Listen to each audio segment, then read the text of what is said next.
ئەو چوار ژنە کوردەی جیهان دەگۆڕن. ئەمڕۆ ناوی چوار ژنی کورد لە لیستێکی 100 کەسیدا بە جیهاندا بڵاو بووەوە. ئەوان بە شێوەیەک وەسفکراون کە کاریگەریان لەسەر ڕووداوەکانی جیهان هەبووە. ئەو دامەزراوەی ناوی ئەو ژنانەی بڵاو کردوتەوە نووسیوێتی ئەم 100 ژنە ڕۆڵیان لە قڵبکردنەوەی ململانیەکانی ساڵی 2022دا هەبووە. ئازایەتی و بوێری وەکو نەریتێکی ساڵانە لیستی 100 کەسایەتیە کاریگەرەکەی جیهان لەلایەن دامەزراوەی BBCەوە بڵاو کراوەتەوە. وەکو BBC ئاماژەی پێداوە ژنان ڕۆڵیان لە ڕووداوەکانی ساڵی 2022 جیهاندا هەبووە. هەندێکیان ئاراستەی ململانیەکانیان گۆڕیوە. بۆ نمونە ئەو ژنە کوردانەی شان بەشانی ژنانی ئێران ئازایەنە داوای گۆڕانکاریان کردووە، یاخود ئەو کەسایەتیانەی ڕۆڵیان لە جەنگی ڕووسیا و ئۆکرایندا بینیوە. لیستەکەی BBC ئەو لیستەی BBC بڵاوی کردوتەوە ناوی زۆر وڵاتی جیهانی تێدایە.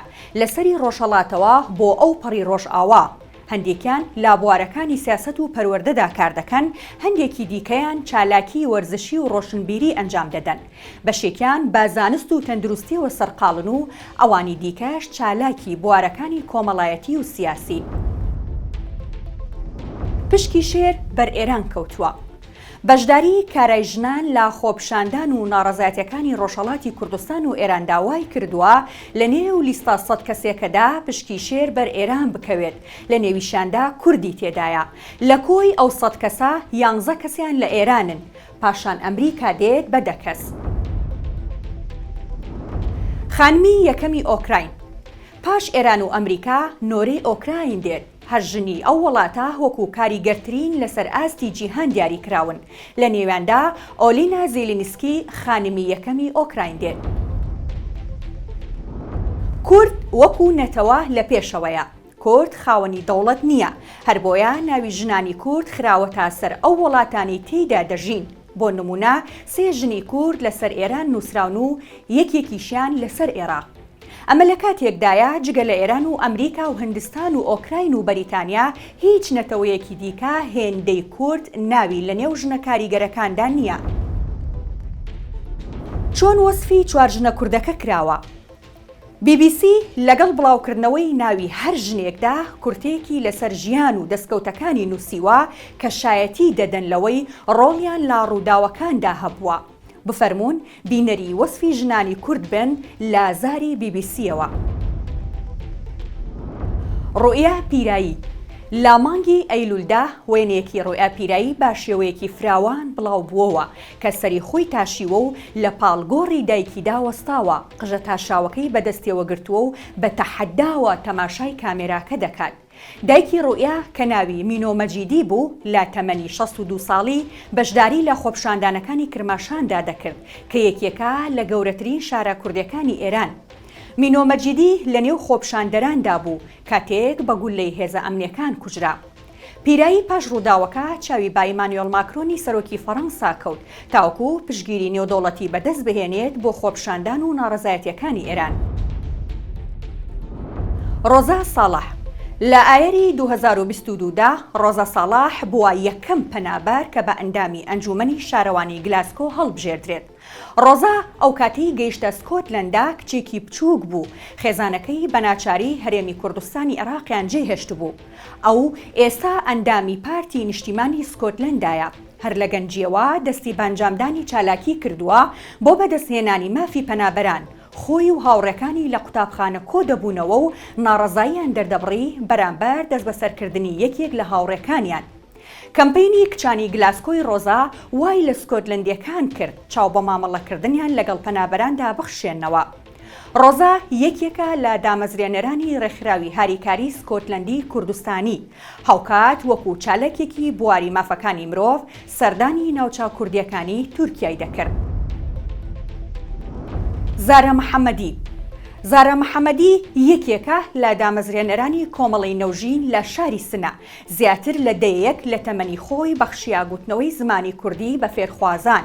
ئەگەرچی دەستوری ئێران ڕێگا بە بەکارهێنانی زمانە لۆکاڵەکان دەدات لە دامەزراوە فێرکاریەکاندا، بەڵام پارێزەران و چالاکانی مافی مرۆڤ دەڵێن ئەمە لە ئەرزی واقعدا جێبەجێ ناکرێت.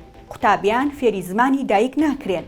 حکوومەتی ئێران زارا محەممەدی تۆمەتبار کردووە بە پێکێنانی گروپ و ڕێکخراو بۆ لێدان لە ئاسایشی نیشتیمانی، هەروەها بە 5 ساڵ زیندانیکردن سزای داوە. زارا لە کانونی دووەمی 2022ەوە لە زیندانە. نیگار مارف سەرۆکی پەرستارانە لە بەشی چارەسەری سوتاوی لە یەکێک لە نەخۆشخانەکانی هەرێمی کوردستانی عێراق. نیگار مارف ئەو ژنانە چارەسەر دەکات کە پاش گۆشەگیری و ڕوبەڕووبوونەوەی توندوتیژی خۆیان سوتاندووە. نیگار مارف نزیکەی 25 ساڵە لە نەخۆشخانەکان کار دەکات، لە بەشەکانی چاودێری چڕ و سوتاوی تایبەت بە منداڵانی شکاری کردووە. ئەو بەشەی نیگار مارف سەرپەرشتی دەکات چارەسەری ئەو نەخۆشانە دەکرێت کە بەهۆی سوتانەوە تووشی نەخۆشی و ئازاری هەمیشەیی بوون. زۆرینەی ئەو ژنانەی لەوێ چارەسەرکراون بەر لەوەی خۆیان بسووتێنن لە ڕووی دەرونی و جەستەییەوە ئازار دراون. بەشێک لەو ژنانە تەمەنیان کەمتر بووە لە 16 ساڵ. ئایکۆنی کوردی جگە لە ناوهێنانی ئەو چوار کووردا دوو سیمبولی دیکە وەکو کەساتی کاریگەری ساڵ دیاری کراون کە لە قوڵایی ناڕەزایەتیەکانی ئێرانەوە دەرکەوتون و بە دوای مەرگی ژینە ئەمینیدا هاتوونەتە گۆڕەپانەکەوە. ئەو ژنەی قژی بڕی پاش مەرگی مەهسا ئەمینی ژینە ئەمساڵ خۆپشاندان و ناڕەزایی ئێرانی گرتوتەوە. ژینە کچێکی کوردی تەمەن 22 ساڵان بوو. پۆلیسی ئەخلاق لە 13 ئەیلولدا لە تاران دەستگیری کرد بە بیانووی پێشێلکردنی یاساکانی وڵات کە داوا لە ژنان دەکات حیجاب بپۆشن.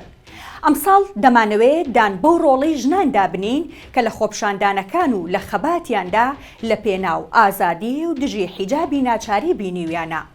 پاشەم چیرۆکە بڕینی قش بووە یەکێک لە سیمبولەکانی خۆپشاندان و ناڕەزایەتیەکانی ئێران کە سیاسەتمەدار و چالاکان و کەسایەتیە بەناوبانگەکانی سەرانسەری جیهانی گرتەوە. ئێستا بەشی زۆری ئێرانیەکان بە نەریتێکی دەزانن بۆ گێڕانی ماتەمینی. لەیلی یەکێک لە ئایکۆنەکانی خۆپشاندانەکانی ئێران کچێکی گەنجە کە لە پشتەوە وێنەی گیراوە، قژی لەسەر شێوەی کلکی ئەسب بەستووە، ئامادەیە بۆ ئەوەی لەسەر شەقام ناڕەزایەتی نیشان بدات. وێنەی ئەم گەنجە بۆ سیمبڵێک بۆ ئازاتی خۆپشاندەران، بەڵام سەرەتا ناسنامەکەی بە هەڵە بڵاو بووەوە. گوایە کچێکی تەمەن 22 ساڵانە بە ناوی حەدیز نەجەفی و لە خۆپشاندانەکاندا کوژراوە.